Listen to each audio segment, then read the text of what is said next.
ప్రధానమంత్రి నరేంద్ర మోదీ నేటి నుంచి జూలై 9 వరకు 8 రోజుల పాటు 5 దేశాల్లో పర్యటించనున్నారు.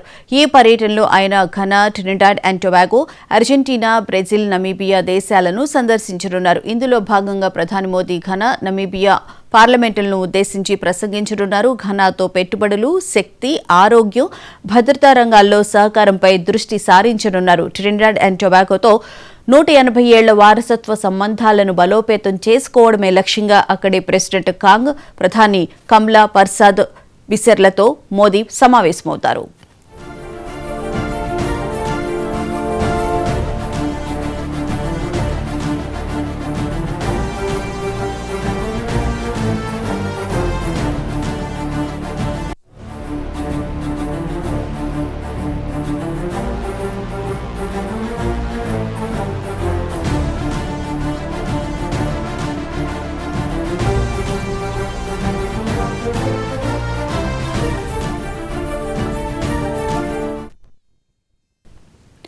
అర్జెంటీనాకు గత 57 ఏళ్లలో భారత ప్రధాని ద్వైపాక్షిక పర్యటనకు వెళ్లడం ఇదే తొలిసారి. అర్జెంటీనా అధ్యక్షుడు జావియర్ మిలైతో వ్యవసాయం, ఖనిజాలు, ఇంధనం, పెట్టుబడులపై చర్చలు జరుపుతారు. జూలై 6, 7 తేదీల్లో బ్రెజిల్లో జరిగే బ్రిక్స్ శిఖరాగ్ర సమావేశంలో మోదీ పాల్గొంటారు. రియో డి జనీరోలో గ్లోబల్ సౌత్ పట్ల భారత్ సంకల్పాన్ని తెలియజేస్తారు. అలాగే బ్రెజిల్ అధ్యక్షుడు లులా డిసిల్వాతో ద్వైపాక్షిక చర్చలు జరుపుతారు.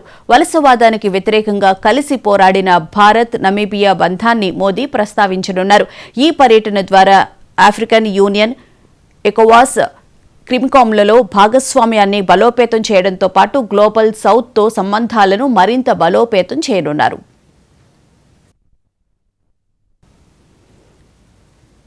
భారత ప్రధాని పర్యటనకు సంబంధించిన మరిన్ని అప్డేట్స్ ను మా Delhi bureau chief Shirish live లో అందిస్తారు. శిరీష్, చెప్పండి, 5 దేశాల్లో ప్రధాని పాల్గొంటున్నారు, అలాగే బ్రిక్స్ సమావేశాలకు కూడా వెళ్లనున్నారు. ఈసారి అర్జెంటీనాతో కూడా చాలా కీలకమైన సమావేశాలు ఉంటాయని చెప్పి తెలుస్తోంది. డీటెయిల్స్ ఏంటి? బోనా ఆపరేషన్ సింధూర్ తర్వాత ఇటు ఏషియాలో కొన్ని కంట్రీస్ తోటి ఇబ్బందులు ఉన్న నేపథ్యంలో భారతదేశం ప్రపంచంలోని ఇతర దేశాలతో తన సంబంధాలను విస్తరించాలని చెప్పేసి కూడా భావిస్తుంది. ఇటు అనేక రంగాల్లో కూడా వ్యాపార వాణిజ్య రంగాల్లో కూడా ఇతర దేశాలతో సంబంధాలను కుదుర్చుకోవడంతో పాటుగా ఆ దేశాలకు ఇండియన్ వస్తువులన్నింటినీ కూడా ఎగుమతులు చేసే విధంగా చర్యలన్నింటి కూడా తీసుకోబోతున్నట్లుగా సమాచారం.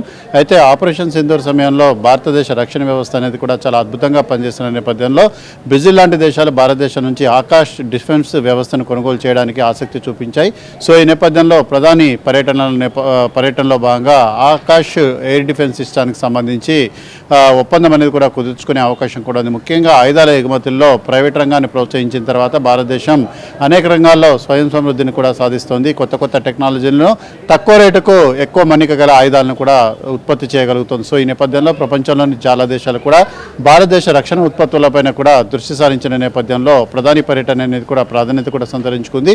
ఒకప్పుడు కొన్ని $100 మాత్రమే పరిమితమైన రక్షణ ఉత్పత్తుల బిజినెస్ అనేది ఇప్పుడు దాదాపు $25 బిలియన్ కూడా చేరుకుంది. దీన్ని రానున్న 1-2 సంవత్సరాల్లో దాదాపు $50 బిలియన్ చేర్చుకునే విధంగా ఒప్పందాలంటే కూడా జరగబోతున్నాయి. అంటే ప్రపంచానికి మేడ్ ఇన్ ఇండియాకి సంబంధించిన ఆయుధాలను కూడా భారతదేశం సరఫరా చేయబోతోంది. సో ముఖ్యంగా ప్రధాని ఈ రోజు నుంచి 9వ తారీఖు వరకు దాదాపు 8 రోజుల పాటు 5 దేశాల్లో పర్యటించబోతున్నట్లుగా కూడా సమాచారం. దీనికి సంబంధించి ఆయన ఘనా, ట్రినిడాడ్, అదేవిధంగా టొబాగో, అర్జెంటీనా, బ్రెజిల్, నమీబియాల్లో పర్యటిస్తారు. అంటే ముఖ్యంగా ప్రధాని నరేంద్ర మోడీ పర్యటన వచ్చేసి ఇటు ఆఫ్రికన్ కాంటినెంటల్, అదేవిధంగా దక్షిణ అమెరికా కాంటినెంటల్ అంటే దక్షిణ అమెరికా ఖండంలోని కొన్ని దేశాలు, అదేవిధంగా ఆఫ్రికాలోని కొన్ని దేశాలతో కూడా ఆయన సమావేశం కాబోతున్నారు. ఆ తర్వాత ముఖ్యంగా ఏదైతే వెస్టిండీస్ దీవులు ఏవైతే ఉన్నాయో వాటికి సంబంధించి కూడా ఆయన వెళ్ళబోతున్నారు. ముఖ్యంగా ఘనాలో పార్లమెంటును ఉద్దేశించి ప్రధాని నరేంద్ర మోడీ ప్రసంగించబోతున్నారు. ఈ ప్రసంగంలో అనేక అంశాలను కూడా ఆయన ప్రస్తావించబోతున్నారు. దాంతోపాటుగా ముఖ్యంగా పెట్టుబడులు, అదేవిధంగా ఇంధన రంగంతో పాటు ఆరోగ్యం, భద్రతా రంగాల్లో ఘనాతోటి సహకార ఒప్పందాలంటే కూడా భారతదేశం కుదుర్చుకోబోతున్నట్లుగా కూడా తెలుస్తుంది. అదేవిధంగా ట్రినిడాడ్ అండ్ టొబాగో తోటి దాదాపు 180 సంవత్సరాల సంబంధాలంటే కూడా ఉన్న నేపథ్యంలో ఈ వారసత్వ సంబంధాలను బలోపేతం చేసుకునే అంశంపైన కూడా భారతదేశం దృష్టి సారించడం కూడా జరిగింది. ఈ వెస్టిండీస్ దీవులన్నింటి ముఖ్యంగా ఉత్తర అమెరికా, దక్షిణ అమెరికాలకు మధ్యలో ఈ దీవులన్నింటి కూడా ఉంటాయి. చాలా వ్యూహాత్మకమైన దీవులు కాబట్టి వీళ్ళతోటి ఉన్న సంబంధాలను పునరుద్ధరించుకోవాలని చెప్పేసి కూడా భారతదేశం భావిస్తోంది. దాంతో భాగంగా ముఖ్యంగా ఈ ట్రినిడాడ్ అండ్ టొబాగోకు సంబంధించిన ప్రధాని ప్రధాని అదేవిధంగా ప్రెసిడెంట్ కాంగో తోటిను ప్రధాని కమలా వర్సాద్ బిర్షర్ తోటి కూడా ప్రధాని నరేంద్ర మోడీ సమావేశం కాబోతున్నారు. దాంతోపాటుగా దక్షిణ అమెరికా ఖండంలో ఉన్న అర్జెంటీనాకు కూడా ప్రధాని వెళ్ళబోతున్నారు. ముఖ్యంగా 57 సంవత్సరాల కాలంలో ప్రధాని నరేంద్ర మోడీ తొలిసారి జరుపుతున్న ద్వైపాక్షిక పర్యటన. అంటే 57 సంవత్సరాల్లో కూడా ద్వైపాక్షిక సంబంధాల్లో భాగంగా ఏ ప్రధాని కూడా అర్జెంటీనాను సందర్శించలేదు. ముఖ్యంగా అర్జెంటీనా ఫుట్బాల్ రంగంతో పాటుగా ఇతరత్ర కొన్ని రంగాల్లో అర్జెంటీనా ఫేమస్ కాబట్టి ఆ దేశంతో సంబంధాలను కూడా బలోపేతం చేసుకోబోతున్నట్లుగా కూడా తెలుస్తోంది. దాంతోపాటుగా ఇక్కడ అర్జెంటీనాకు సంబంధించిన అధ్యక్షుడు జావియర్ మిలైతో ప్రధాని నరేంద్ర మోడీ ద్వైపాక్షిక చర్చలు జరగబోతున్నారు. వాణిజ్య వ్యవసాయము, ఖనిజాలు, ఇంధన రంగం, పెట్టుబడులపైన ప్రధానంగా చర్చ జరగబోతోంది. అంటే అర్జెంటీనాలో ఉన్న ఏవైతే పెట్రోలియం ఉత్పత్తులు ఏవైతున్నాయో వాటిని వెలికితీసే అంశం పైన కూడా ఒప్పందం అనేది కూడా జరగబోతుంది. ఇలా చాలా దేశాలతో కూడా భారతదేశం ద్వైపాక్షిక సంబంధాలను బలోపేతం చేసుకోవడంతో పాటుగా అనేక అంశాల్లో ఒప్పందాలను కుదుర్చుకునే విషయం పైన కూడా ఈ ప్రధాని నరేంద్ర మోడీ పర్యటన అనేది కూడా దోహదపడనుంది. Right, thank you Sirish.